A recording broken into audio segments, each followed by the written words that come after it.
మంత్రి పార్థసారథి మీడియా సమావేశం. బలహీన వర్గాలు గుర్తుంచుకోవాల్సిన చారిత్రాత్మక రోజు. మంత్రి పార్థసారథి స్థానిక సంస్థల ఎన్నికల్లో బీసీలకు 34% రిజర్వేషన్లు కల్పించాలని కూటమి ప్రభుత్వం చారిత్రాత్మక నిర్ణయం తీసుకుంది. అర్బన్ స్థానిక సంస్థల ఎన్నికల్లో బీసీలకు 33.33% రిజర్వేషన్లు కల్పించనున్న ప్రభుత్వం బీసీలకు రిజర్వేషన్లు కల్పించడం బలహీన వర్గాలకు ఎంతో మేలు చేసే నిర్ణయం. 1995లోనే బీసీలకు 34% రిజర్వేషన్లు కల్పించిన ఘనత చంద్రబాబు నాయుడుదే. చంద్రబాబు నాయుడు టీడీపీకి బీసీలతో ఉన్న అనుబంధానికి తాజా నిర్ణయం ఓ నిదర్శనం.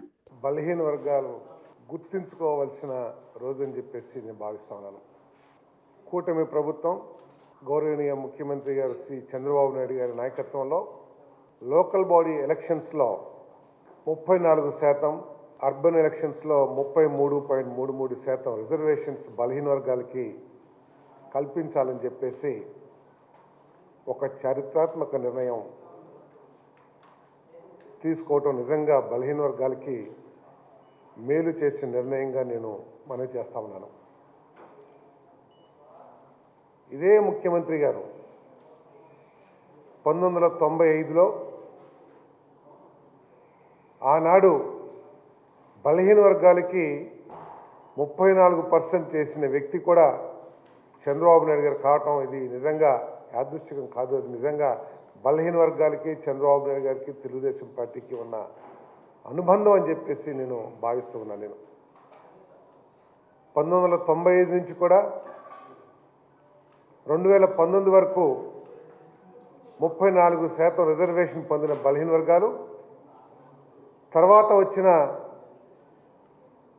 వైఎస్ఆర్ కాంగ్రెస్ పార్టీ ప్రభుత్వంలో దాన్ని కోల్పోవటం జరిగిందని చెప్పేసి మనం చేస్తాం. 24%కో ఎంతకో. దానికి ఒక కారణం చెప్పారు, కోర్టు తిరస్కరించిందని చెప్పేసి. నిజంగా బలహీన వర్గాల మీద ప్రేమ ఉన్నట్లయితే,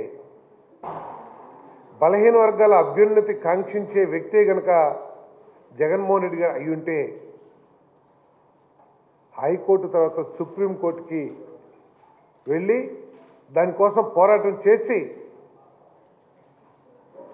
అది సాధించడానికి కృషి చేసేవాడని చెప్పేసి ఈ సందర్భంగా తెలియజేస్తున్నాను. కానీ ఎటువంటి ప్రయత్నం చేయకోకుండా చాలా వివాదాల్లో కోర్టు ఇచ్చిన దాని మీద పైకోర్టుకి అప్పీల్ చేసుకుంటూ సమాజానికి మేలు చేయడానికి ఏ ప్రభుత్వం అయినా కృషి చేస్తూ ఉంటుంది.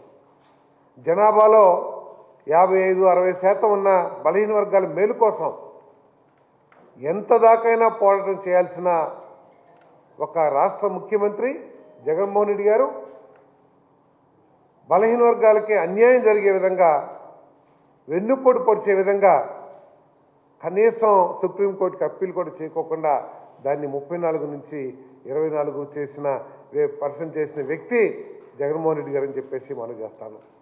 ఈరోజు ముఖ్యమంత్రి గారు ఏదైతే ఎన్నికల్లో చెప్పామో, కూటమి ఎన్డీఏ పార్టీలు బలహీన వర్గాలకి 34% లోకల్ బాడీస్లో రిజర్వేషన్ కల్పిస్తామని చెప్పామో దాన్ని నిలబెట్టుకునే విధంగా, అంతేకాకుండా బలహీన వర్గాల పట్ల తెలుగుదేశం పార్టీకి ఉన్న ప్రత్యేకమైన అభిమానం కానివ్వండి, ప్రత్యేకమైన శ్రద్ధ కానివ్వండి, బలహీన వర్గాలకి మేలు జరగాలి, బలహీన వర్గాల అభివృద్ధిలోకి రావాలి అనే కాంక్ష ఉన్న తెలుగుదేశం పార్టీ ఎన్డీఏ ప్రభుత్వం ఈరోజు ఈ చారిత్రాత్మకమైన నిర్ణయం తీసుకుందని చెప్పేసి నేను మనవి చేస్తాను.